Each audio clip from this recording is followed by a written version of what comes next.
a broken heart. There's just a thing or two I'd like you to know. You were my first love, you were my true love. Till there was you, to the very last touch. From the bottom of my broken heart. Hello everyone and welcome back to my channel. I hope you guys are all having the most incredible day. This is your first time on my channel. My name is Sebastian and I welcome you guys with open arms. I am so grateful and thankful and happy to be here with you guys. You know, it really truly is like a circus, you know, and I know in my heart that I was born to make you happy. You know what I mean? And honestly, like, I get it. You know, we sometimes have to kill the lights because sometimes it's a little too bright, you know? But then again, I say, you know, oops, I did it again, because I'll turn the ring light on because I just love it so much, because it just gives me a little bit more, you know, but honestly, I just really need you guys to just love me. You know what I mean? And sometimes, God, I wish I could just be like, do you want to come over? And like, we can have a really cool slumber party. How amazing would that be, right? And like, we'll get drunk until we'll get blackout, right? And I just think it would be so incredibly funny, man. And sometimes I do feel lonely. I can say sometimes I do feel, you know, lonely. And, you know, I'll write in my diary and I'll be like, dear diary, you know. But then I'm like, girl, you know, sometimes you just have to be a little stronger. You know what I mean? And today I'm going to choose to be a little stronger. And I just have to say thank you so much again for, you know, subscribing and liking and just, you know, I just have to say, baby, always do it one more time, please, because, you know, I don't want you to come knocking on my door when you realize that you haven't watched my last few videos. You know what I mean? So anyways, grab a snack and a drink and let's see how many Britney songs you can find in what I just did. You see, I fucked that up. Shit, man. Okay, pretend you didn't see that last part. All right. Welcome back to my channel, and let's see how many Britney songs I said in that thing. Okay, fuck it, bitch. Anyways, welcome back to my channel. If you are new, my name is Sebastian. I do pop culture videos, and I spill a lot of Brit tea. So grab a snack and a drink. Don't forget to hit that subscribe button, and let's talk, you guys. Okay. So, this is an old video that I just, that I've seen for, you know, I've seen, girl, what is happening? I've seen for a while, and it's not, I'm not only going to be talking about this specific thing, but I will be talking about, like, you know, just other things in general. So, the AJ McLean from the Backstreet Boys, right? FYI, by the way, not FYI, bitch. By the way, who was your favorite Backstreet Boy? Mine was Kevin and Brian. Just, oof, girl, the things I would just, anyways. Okay, so who was your favorite Backstreet Boy? Yeah, again, mine was Brian and Kevin. It would switch off. Everyone was like, Nick. I'm like, no. And girl, you know, I wonder how many people are going to say Howie. Because, girl, you know, damn well nobody's saying Howie. But anyways, he was cute, right? Okay, so anywho, he's like the Joey Fatone of the group, bitch. And the Chris Kirkpatrick, girl, bye. Okay, so listen, AJ did an interview with, I believe, Andy Cohen, and Andy Cohen asks him about Britney and, like, you know, when was the last time he saw her and this and that. So he made, this is what he said, and we'll watch it together, and then I just have to talk a little bit about it, because it honestly kind of makes me sad, mad, and it ruffles me the wrong way, because honestly, it just, like, yeah, I don't like it, okay? What the fuck? Not today, bitch. I already put oil on you. I put oil on you. No, I didn't put oil, but I will. Okay, this is what he said. Look. Okay. Okay, here we go. Run into her, do you two chat, or are you kept apart, or what? No, I mean, like, the last time I saw her, it broke my heart. Last time I saw her, she was with a gentleman. I'm assuming it was security and or maybe a driver, because I know, based on her words, which I do believe 100%, you know, she's not allowed to drive herself. She can't do anything. Like, literally, she can't do anything. She can't even go see a doctor on her own. You know, one thing that really grinds my gears, because I am sober and because I am in a program, the fact that she cannot stay in contact with anyone from her fellowship from when she was going to AA meetings, that is BS to me, because that's the whole core of what we do in this program is fellowship. We lean on each other. We look up to each other for support. And and you know, if somebody were to take that from me, it would really be difficult for me to stay sober. Honest to God. So, you know, yeah, I just wish the best for her, honestly.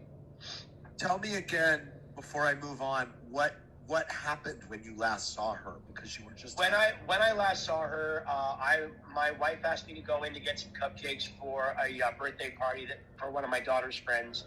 I went in, she was there, she looked right at me, and I was like, "Hey, it's AJ," and she just kind of had this glass face, like she just didn't know who was there. It took her a minute, and then she realized it was me, and we hugged and we talked for a brief moment, but I could just see that, you know, this wasn't her.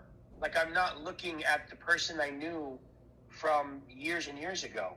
And I know a lot of that, in my opinion, could be whatever they're keeping her on or whatever they have her on, which is just insane. It's not fair, and I just don't think it's right.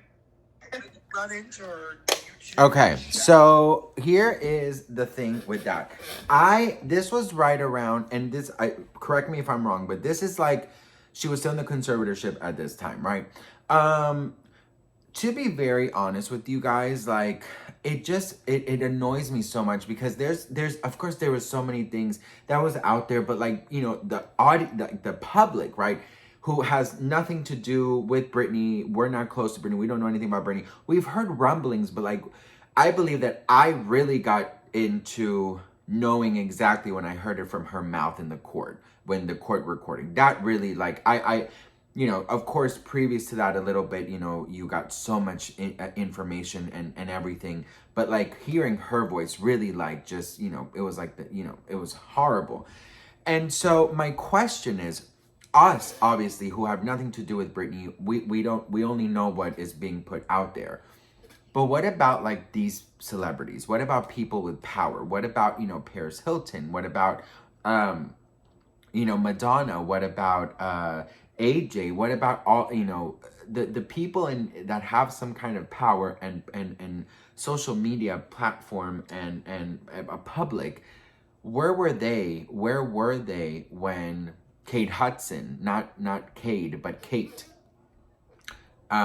Mariah Carey, just whoever was, Iggy Azalea, people who have worked with her, people who have seen her, will.i.am, where was all of these people when Britney was in the heat of it? Now, I have a couple of theories, okay? I have a couple of theories, and I have a couple of things that I wanted to say about this. The first thing is, you know, because I saw some comments saying, well, when Britney was in award shows, didn't anyone see anything? When people went to her concert and met her backstage, didn't anyone experience anything? You have to understand one thing, right? I absolutely think that, like, they probably did see things, but like, it's sort of like when you go to somebody's house and you kind of like see their, you know, their taste in things, or you smell a certain thing, or like you experience something very briefly, or you meet someone and you look at something, you leave with like a reaction, but because you don't do that often and because it's really not part of your world, you kind of forget about it, right? So in my opinion is like, all of these celebrities who went to Britney's show during these years, who saw things, who saw her in award shows, who maybe heard things from makeup artists and hairstylists and people who have worked with Britney, because I'm sure this was not a secret for many years, right? I'm sure in the Hollywood, you know, circles, things were said, but people had to keep quiet, NDAs, whatever. So my thing is, I wish that somebody would have gone rogue and just like said, hey, I experienced this really weird thing. You know, what is it? I remember when Iggy Azalea invited Britney to her house, and Iggy said on Watch What Happens Live that Britney's security team came during the day before Britney arrived to make sure there was no substances or whatever. I also read somewhere, I don't remember where, but like Britney's team allegedly would often go to wherever Britney had to go to make sure that there was no hidden cameras, that, you know, everybody signed NDAs. Like, there was always this huge production for when Britney, you know, had to do something. So my thing is, where were her friends during this time?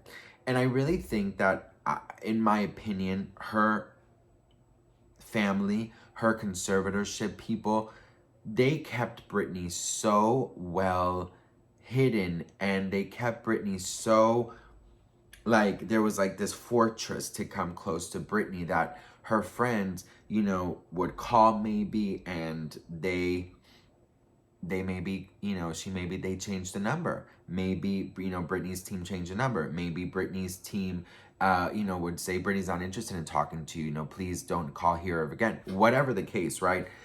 But people like with Paris Hilton, with all these people that, you know, went to Britney's wedding and stuff, people are like, okay, Madonna, Donatella Versace, Selena Gomez, Drew Barrymore, like, where were these people when Britney really needed it, right? When Britney really needed it then and now. Where are these people, and how come they are not speaking up? Why are Britney's friends failing her in that way? Because if my friend saw me not well and saw me hurt and saw that there was maybe something suspicious going on, I would hope if they had some kind of platform to raise some kind of awareness. Now, my other thing that I'm thinking about is maybe Britney does have some kind of mental health thing that we don't know about, and they thought that they were protecting Britney.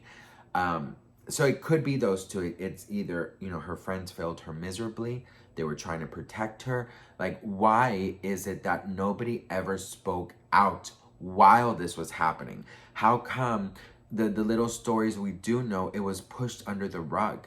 And I think mainly the reason is Britney's team. Britney's team did not want these things out there. Britney's team was so incredibly careful and good at hiding, you know, everything.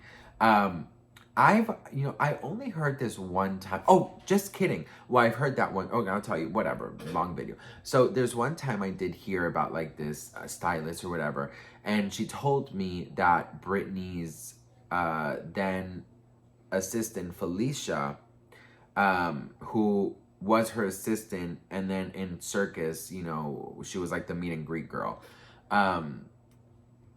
She told me that Felicia worried a lot about Britney, and that Felicia, as the time went on, and it actually concurred with what Felicia said in one of the documentaries, that Felicia was feeling like she was being pushed out because she was encouraging Britney to, like, you know, to see people. She was encouraging people that she knew in the business to reach out to Britney. Like, she was encouraging conversation and communication and friendship, and allegedly Britney's team did not want that. So they were like, you know, you're trying to rile up Britney and you shouldn't do that. We have to stick her thinking nobody wants anything to do with her.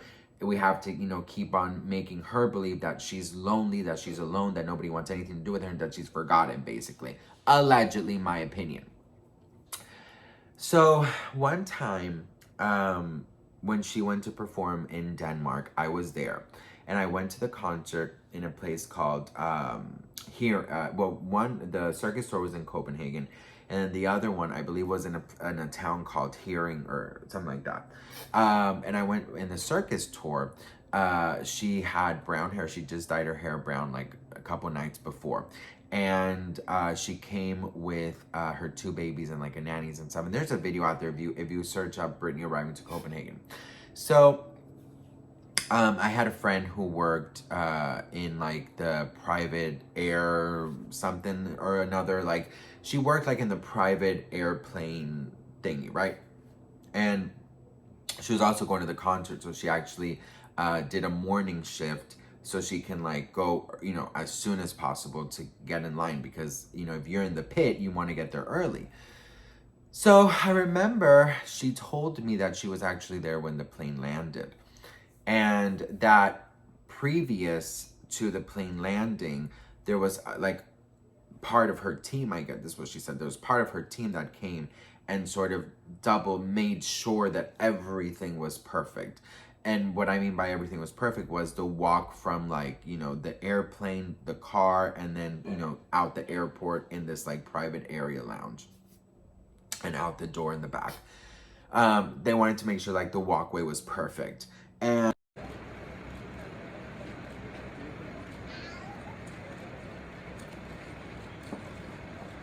Britney, hey baby, Britney, go. One man, go. Here on the other side. Right.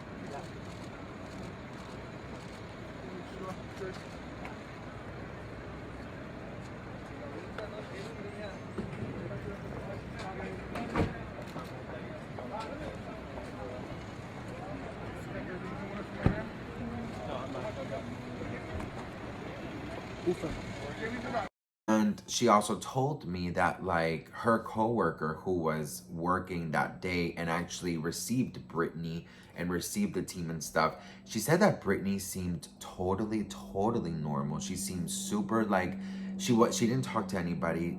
She just had her 2 babies, and this was in the circus tour. This was years ago. The only thing she noticed was that like before they walked out, they did notice that there was like paparazzi and stuff, or like media, or like, you know, it wasn't many people. She did overhear a conversation from, she said it seemed like it was like a manager telling Britney that, you know, don't talk to anybody, don't sign anything. Even if they cry, just walk straight to the car, hold your babies, and go, right? And they didn't want her to hold her baby, something like that. Like it was like a full-on instructions. Like it was like she said it was like a seminar.